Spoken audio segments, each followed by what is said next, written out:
Good morning, everybody, and welcome again to the 9th International Symposium Mechatronics and Certifications. Of course, this is our second day and final day. I hope all of you had a chance to see the posters. Give the students your support and your suggestions. They have worked very hard on their posters. A couple of announcements that I want to make. The lunch will be served according to our program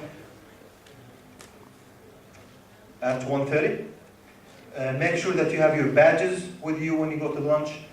There will be buses waiting outside the building, just like yesterday. The poster results will be given after lunch, so ask all the students to be here. After lunch, we'll have the results, and there will be certificates for all the students that participate in it. The gala dinner will be held at Regency Palace. Make sure that you have your ticket with you for the gala dinner ticket and the badge. If you have any issues with that, please follow that up with Dr. Muhammad Salah, the registration head.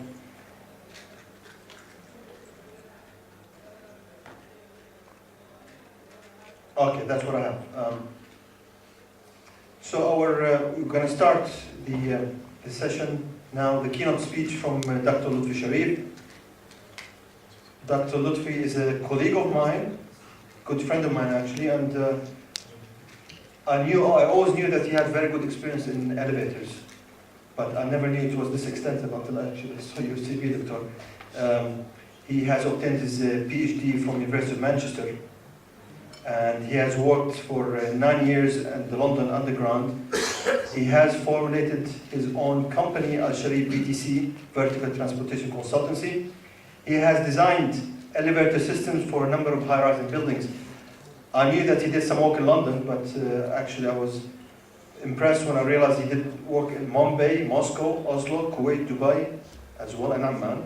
He is a consultant for a number of metros, including London and Glasgow and Newcastle in UK. He's a member of the Mechatronics department, who was the chair of the Mechatronics department at University of Jordan for 4 years. And he's going to tell you everything you want to know, everything that you are afraid to ask but you about elevators. So anything about elevators, Dr. Thank you, Dr. Sorry. Thank you. Very kind introduction. Good morning, ladies and gentlemen. Today I'm going to try to give you some future view of elevators and where elevators are going. Elevators can be a boring subject, it could be an interesting subject. Hopefully today we'll have an interesting experience and see some interesting things and learn something new, both of us. So this work, obviously all of this work which you will see is group work. A lot of students and engineers, including some of the students at the Mechatronics Engineering Department, contributed to this. I'm grateful for Engineer Ahmed Musa, who has finished and is off to do his MSc in Newcastle University. Engineer Ahmed Taysir Hamoud is an electrical engineering graduate. He works for a large consultancy, Dar al-Handasa now. We have a student Inas Ubada who did some of the animation, and another student, Ahmed Bakhil. So I have to be careful to say that some of the work, a lot of the work in here, is actually their contribution. So I'm going to talk first about the classical system, what we have today. This is Ahmed Musa, Engineer Ahmed Musa, who's just come in now.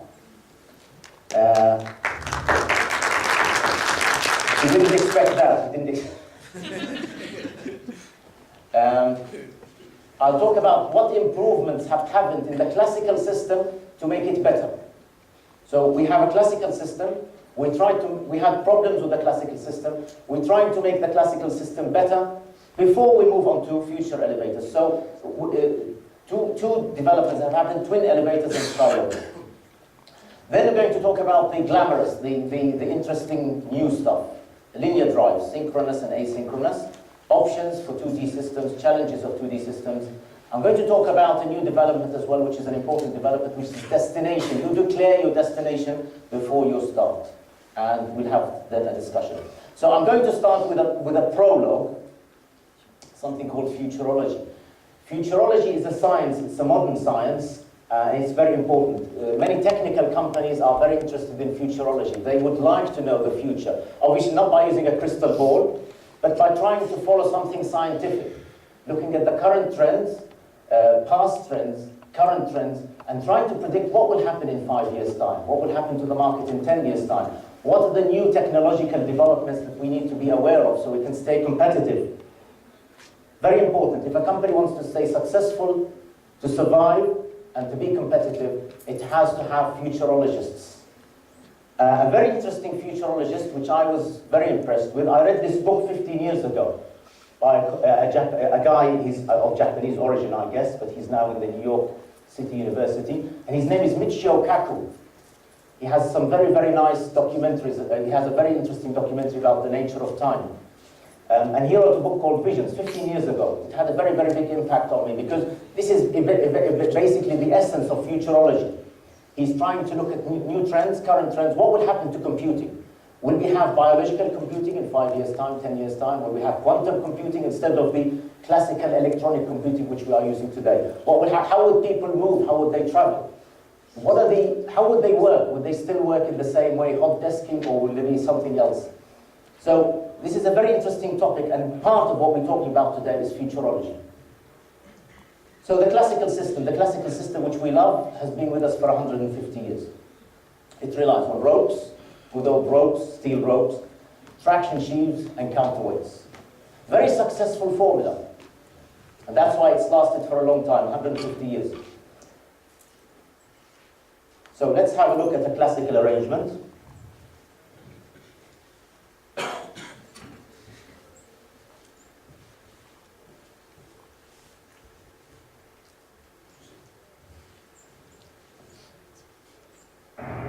There's the classical arrangement. Traction, we love friction, we use it as traction. There's the sheave, the traction sheave, flywheel, ropes, a number of ropes. And that's important, that's the safety governor. We owe our safety in elevators today to having a safety governor and a safety group. So this is the classical arrangement which we have, and you know the classical arrangement. You enter via a number of entrance floors, you go to a number of destination floors. This is a very simple example of the classical system that we know today. One single zone, one single entrance. And basically we have a number of lifts in a number of shafts. So we have here 4 lifts and 4 shafts. They deliver people to their destinations and then return back to the main lobby.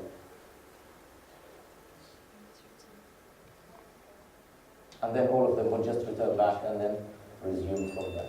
We have a round trip, so we go and deliver people to their destinations. That's the number of floors, that's time. And obviously one lift is not enough, one elevator is not enough. We have a number of elevators, and they are sequenced between them in order to... That's what we work with today. This is what we have. And the reason it has survived for 150 years, there's a very good reason. There's a very good reason, because there are some very good things with the classical system. It's safe. In fact, it's the safest form of transport existing today. It's safer than flying, it's safer than taking the car, it's definitely safer than walking in the streets.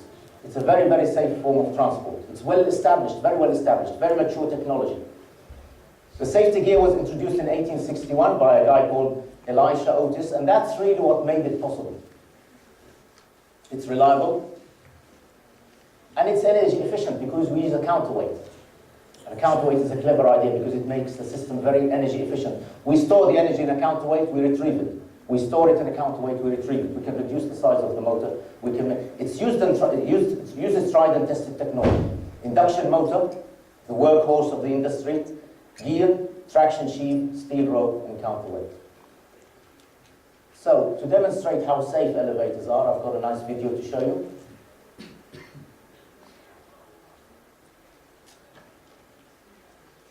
Watch this video carefully. Notice the number 168.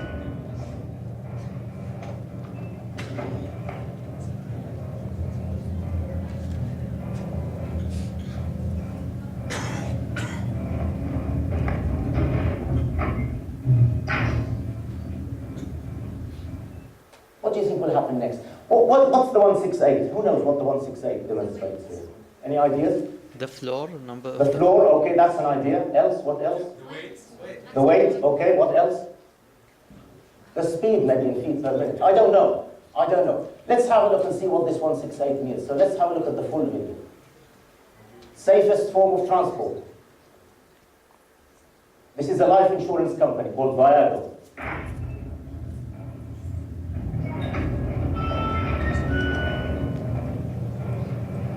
Look at the 168, see what happens to it.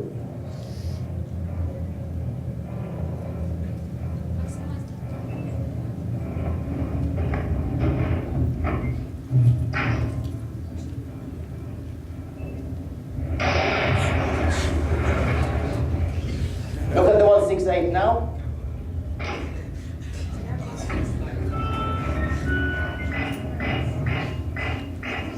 $173 plus 5. It's a joke. It's a life insurance company. They just want to scare you to tell you that it's dangerous. It's a very, very safe form of transport. So the 168 was all just a joke. Speed, good point for speed. What was it, speed or level, floor level? Okay, let's be more serious now. Elisha Otis, basically, elevators didn't really become popular until they became safe. And this is actually the original patent from 1861 by Elisha Otis, which is the big Otis company now. And he actually developed a patent. He actually had like a fair. So they used to invite people to like a demonstration or an exhibition. They'd invite people to have a look at new technology. Paris used to have that. Hanover still has. They had these technology fairs or big fairs. People would come and watch and they'd be impressed by a new technical development or a novelty or a marvel. They would marvel at this. So let's have a look at, this is what made it safe, and that's why it's still safe. And this is the problem with moving to new technology. That's why this is relevant. So let's have a look at, you're protected every day by this system. Have a look at this system because it saves your life every day. How does it work? I took this from How Stuff Works. So this is the classical arrangement. We have an extra rope. This is the classical system. We have a counterweight, we have guide rails, and we have the car. If there's a suspension failure, so if someone comes and cuts the ropes, or if there's a suspension failure and you lose all suspension, there's a device which you saw earlier. This is the safety gear. By centrifugal force, that device catches the edge and it pulls the rope.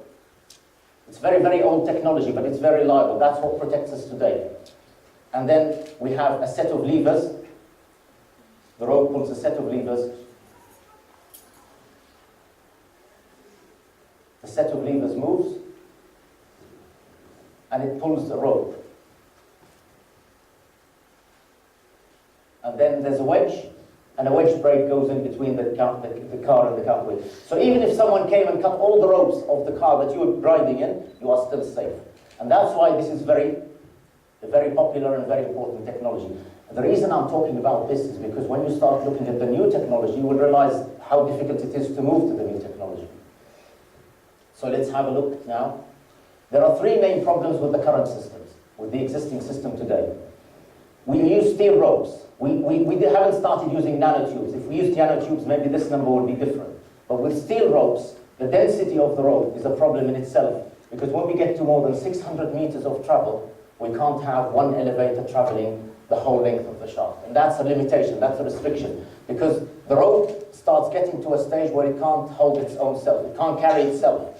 It becomes so heavy that, so you need something which has lower density and higher tensile strength. The answer is nanotubes.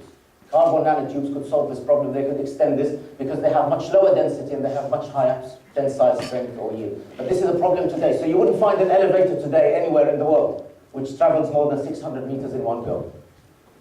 That's the first problem. The second problem, the elevators today need one elevator per shaft. So if I have 40 elevators, I need 40 shafts. As the building becomes higher, we are using more core space. So we get to a stage where utilization is only 65% net to gross, net area to gross area. If I go higher, it becomes 50%. I'm using 50% of my core space, of my area, for shafts, and 50% is lost in shafts, in toilets, in risers for electrical and mechanical services. These are the main two problems with the system today. Every elevator requires one shaft, and we can only travel today in vertical directions. There are some variations. We can go maybe 75 degrees. But generally, we're very limited in the direction we can travel. We can't move between buildings. Have you seen an elevator move between buildings? You really have to walk, don't you? You have to go out the building and walk to the other building. Wouldn't it be lovely if we can actually go from Faculty of Engineering to maybe to science in an elevator? The students will love this, wouldn't you? You don't have to run and walk and so on. You can just get into the elevator and say, hall 207, science or maths, and it takes you there. That's very nice. But that's not possible today. The queue will be too long. The queue will be too long because they're quite lazy. Students are very lazy, aren't they? Okay, so how can we improve the classical system? Maybe we don't give up on our classical system. It's been with us for 150 years. We should be loyal, shouldn't we? We should be faithful. We should try to stay with this system. Let's try to improve it. So people introduced two things which are quite critical in improving the classical system. One is called sky lobbies and twin elevators in the same shaft. So the conventional system, all the buildings that you've seen, maybe others have seen other systems abroad in America and Europe, but generally you would travel directly from ground. So you go from the ground floor and you travel to your destination. One journey. But as the building becomes higher, we have to have two journeys because it becomes very difficult. So let's take an example. This is, obviously this doesn't exist now anymore, but I had the example a long time ago. This is the World Trade Center, which, as I said, doesn't exist anymore, but it's made up of three buildings, basically. It's one building, stacked on top of a second building, stacked on top of a third building. So we have really three buildings on top of each other. In this case, we can't actually have just one journey. We have to have a shuttle that takes us to the sky lobby, or the sky lobby. So we travel via shuttle to this sky lobby. That's our first journey. So it's like traveling from Amman to Cairo, and then traveling from Cairo to Asyut. You can't travel from here to Asyut directly. Unfortunately, you have to take two journeys. It becomes very costly to have elevators traveling from here to every floor. So we have now what is called sky lobbies. There's a sky lobby here. Take the shuttle, one stop, and then local. Or shuttle, one stop, and then local. So this is what's called sky lobbies. So we have now two journeys, but we reduce shaft space as the building becomes higher. So this is like three boxes stacked on top of each other. This is a very simple animation just explaining the principle. Shuttle elevators are very fast. They take large numbers of people. They move them to the sky lobbies. Then they go to the local lobby. That's an example from a building in Hong Kong, which uses seven lobbies, 7 sky lobbies, 7 zones, 2 IFC. It's the highest building in Hong Kong. And it's not the highest building in the world, because then there was 101 Taipei, Taiwan, and then we're in the Middle East now. I think we have the highest buildings, Burj Khalifa, and then there's a building in Saudi Arabia, which is destined to become the tallest and highest. So the other development, which we tried to improve things, we said, why don't we put 2 elevators in one shaft? Still using the classical technology, ropes, counterweights, traction sheaves. So this is from a German company called ThyssenKrupp. And the concept is shown in this. It's a bit scary, but watch it carefully. New and unique. Twin from ThyssenKrupp elevator. You see the counterweight going up? To feature 2 cabs operating independently in one shaft. It's a technology that enhances efficiency. You can see it, it's scary, isn't it? Yes. It's coming down. So that's why we need very good control software, safety critical software. One of the important developments in safety critical software is used for trains, it's used for elevators, it's used for many applications where people's life is at stake, safety. So we need safety critical software. We don't want we need to have maybe 2 or 3 processors running in parallel and voting systems and so on. So you need to make sure, also you need to make sure that the distance between them is a function of the speed of the first elevator, the speed of the second elevator. You also need backup systems and so on. But still we're using the classical technology and we still have only 2 elevators in one shaft. Using twin minimizes space, time, and costs. Twin systems can be individually customized and offer a high level of comfort and convenience. A worldwide innovation. Okay, so that's the improvement. These are the 2 improvements. But still, we're very limited. As I said, we would like to travel at different angles. We would like to travel between buildings, and we would like to use one shaft. When you use a highway, when you go from one city to another city, you only use one road. Do you use one road for every car? You use one road and all the cars can travel, and they can travel between different countries and between different cities. We should be able to get to that analogy, hopefully, at some time. So to do that, we need something called the linear drive. We slice the induction motor. So we have a rotational induction motor, we slice it open, and it becomes a linear drive. So let's have a, so that's taken from Boldia and NASA. And the idea is I cut open the rotational motor, we open it up, we have coils with ferromagnetic material to induce flux, and then we have either a permanent magnet or a conducting material on top. These are different demonstrations. And you can see we took the rotational motor, we sliced it open, we split it up, and if we want a tubular linear drive, we can then put it back in the other way around. So the question, to synchronize or not to synchronize, to be or not to be. Do we use synchronous technology or do we use asynchronous technology? If we use synchronous drive, we need permanent magnets. And the permanent magnets will probably need to be either on the trains or the cabins, or on the moving part, and we probably have to put all the coils and embed them in the wall. And we excite the coils using sinusoidal current to generate a moving magnetic flux. In the asynchronous drive, we use copper or aluminium, which is just a conducting material. Let's have a look at the principle of induction. This is a simple movie that I made to illustrate the principle of induction. So we have copper. Copper is non-ferromagnetic, but it is conducting.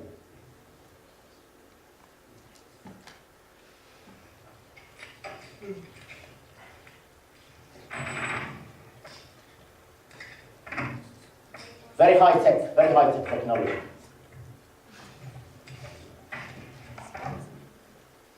So let's try now to move the magnet. Remember, the magnet is non-ferromagnetic. It doesn't attract with the magnet. But we use a magnet of 1 Tesla. It has a remnants of 1 Tesla, or 10,000 Gauss. We have a piece of perspex, plastic, clear plastic. This is me. Can't see my face, thankfully. And you can see the tube has moved. And the principle of operation that makes this possible is two rules. The right-hand rule and the left-hand rule. First, we have a generator, which the generator effect generates a voltage in the tube. That is according to the right-hand rule. So the magnet will move above, and as the flux is moving, it generates an EMF in the tube, the copper tube, and then current will flow in the tube.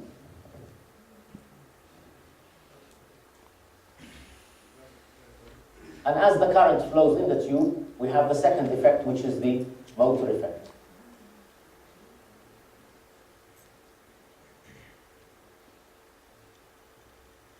So as it passes by, there's a force on the tube. But notice something. Notice that actually it's slower. The tube is slower than the magnet. Let's see this in animation.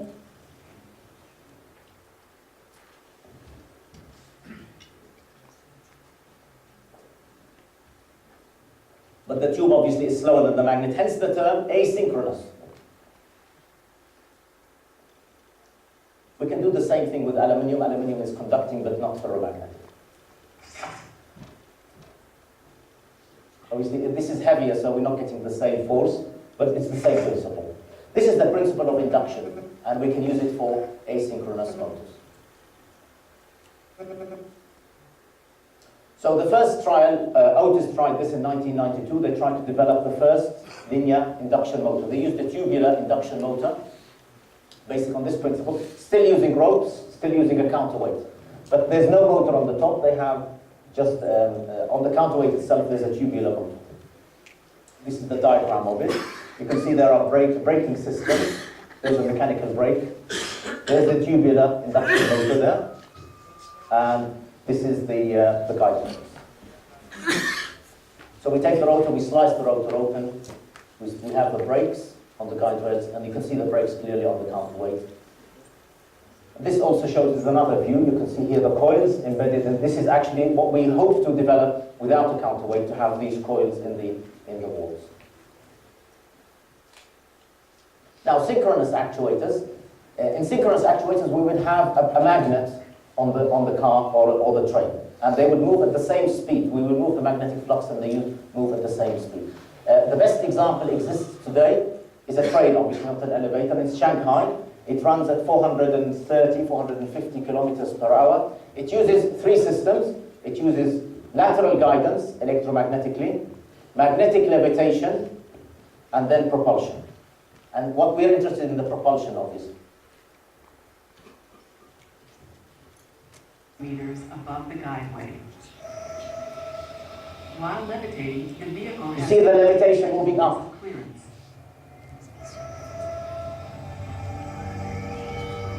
The magnet train is propelled and braked by a synchronous, long-stator linear motor. This motor is not located in the vehicle itself, but rather in the guideway. So this is on the guide. The coils are on the guide. As a traditional rotating electrical motor, whose stator has been cut open, unrolled, and stretched lengthwise along both sides of the guideway.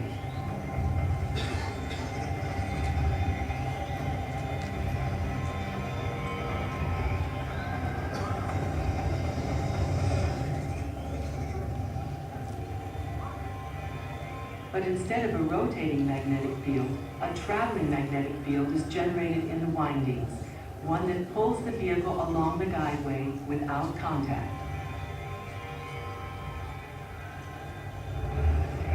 There's a sinusoidal waveform to simulate move motion.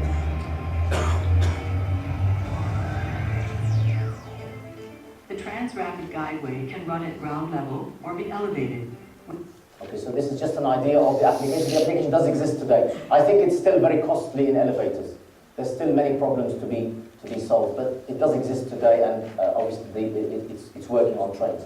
So this is the classical system in trains. We have three degrees of freedom, and we want to try to control it in three ways. We want the guidance. There's the classical guidance via wheel-rail interface. We have support. It's just sitting on the rail, and then you have propulsion with a motor. With a modern system, you have three systems. One is for magnetic levitation, one is for electromagnetic sideways lateral guidance, and then for propulsion, we have the linear asynchronous motor. That's Shanghai, the Shanghai Metro. So what can we do in elevators? We can maybe have a number of coils, and we can fit the coils down here. So each one of these is a coil. We have a permanent magnet on the elevator, and if it repels and attracts. It repels the red repels the red, and the blue attracts the red. So we have some form of motion. And if we have some sensors which detect the position, we can actually only excite the coils that we want to excite. We don't need to excite all of them. So let's stop that. And then have a look at other arrangements, possible arrangements. So part 4, I'm going to talk. Now, this sounds easy, but it's not very easy. You need to think, you need to spend a lot of time thinking about what arrangements can you have. What is the most efficient, the best arrangement to have? The world is open now. We are assuming, or we're imagining that we do have a linear drive. How do we arrange it? So this is one of the students had made an artist's impression. So we have something like a box, and we can either have a right angle, or we can fill it. And maybe this will actually give us fast. And initial research suggests that this is a faster arrangement. But we do have centrifugal forces, so we have to take that into consideration. That's a quick impression of a possibility. We can also have an L arrangement. And that's another idea. That's my colleague in Hong Kong, Albert So, has suggested an L arrangement. Let's have a look at what the L arrangement would look like. So we would have a number of floors. And we need to know where the destination is. We need to know where the passengers are, because now destination is very important. We have a look at destination. I need to know from the passenger, before he boards the elevator, where is he or she going. So he has to declare that as soon as he arrives.